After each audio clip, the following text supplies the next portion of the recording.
geçmir darıkıram. Ürək sözə baxmır bu günlərdə, darıkıram, darıkıram. Oralardan gələn olsan, elektriğini gətirsin, üzülərdən sən güləyə nəfəsini yetirsin.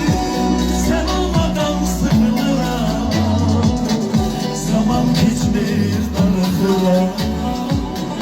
Ürək sözə baxmır bu günlərdə, darıkıram, darıkıram.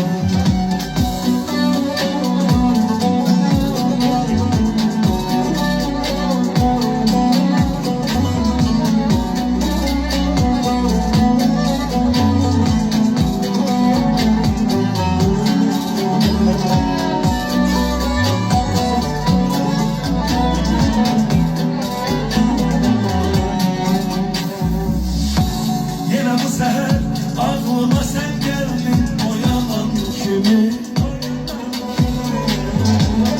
Gönül senin hayalın göz önünde dayanan kimi. Sana taraf yönettim ben bütün düşüncemi. Ehli odalar olsun, açık koydum penceremi. Bir isli çay demledim, fikirlerimi cemledim. Yeme adetimizle ben seni sevdim. Oralardan gelen olsa elektriğini getirsin, üzülerden sen güleye nefesini yetirsin. Sen olmadan sıkılıram, zaman geçmir darıkıram. Ürək sözə baxmır bu günlərdə, darıkıram, darıkıram.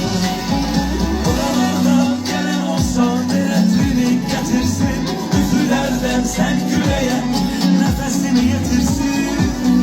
Sən olmadan sıxılıram, zaman keçir darıkıram.